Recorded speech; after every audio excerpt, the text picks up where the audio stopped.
বিদ্যুৎ খাতের উন্নয়নে সর্বোচ্চ গুরুত্ব দিয়ে ইতোমধ্যে শতভাগ জনগণকে বিদ্যুৎ সুবিধার আওতায় আনা হয়েছে। বিদ্যুৎ উৎপাদন ক্ষমতা 2009 সালে ছিল মাত্র 4,942 মেগাওয়াট, যা 30,277 মেগাওয়াটে উন্নীত হয়েছে।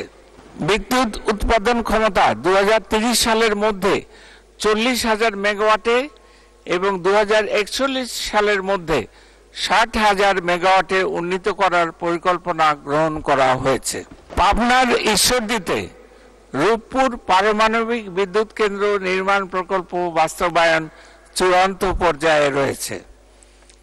2041 সালের মধ্যে মোট বিদ্যুৎ উৎপাদনের 40% নবায়নযোগ্য উৎস হতে উৎপাদনের লক্ষ্যমাত্রা নির্ধারণ করা হয়েছে।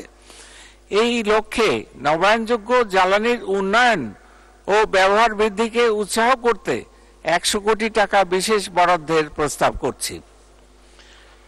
মাননীয় স্পিকার, 2009 সালের জানুয়ারি মাসে আমাদের গ্যাসের উৎপাদন ছিল দৈনিক 1,744 মিলিয়ন ঘনফুট, যা বৃদ্ধি পেয়ে বর্তমানে 2,100 মিলিয়ন ঘনফুটে উন্নীত হয়েছে। পাশাপাশি দৈনিক প্রায় 1,000 থেকে 1,050 মিলিয়ন ঘনফুট আমদানিকৃত এলএনজি জাতীয় গ্রিডে যুক্ত হচ্ছে।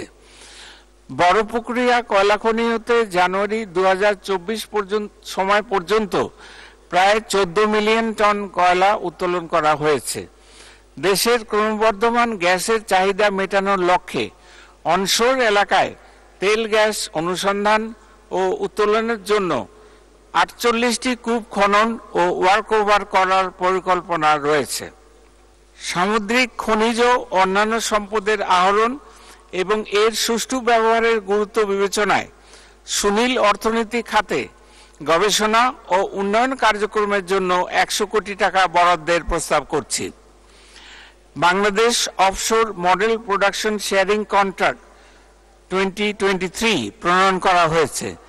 এর আওতায় অগভীর সমুদ্রের 9টি ব্লক এবং গভীর সমুদ্রের 15টি ব্লকে তেল গ্যাস অনুসন্ধান ও উত্তোলনের লক্ষ্যে আন্তর্জাতিক প্রতিষ্ঠান নিয়োগের জন্য বাংলাদেশ অফশোর বিডিং রাউন্ড 2024 শুরু করা হয়েছে।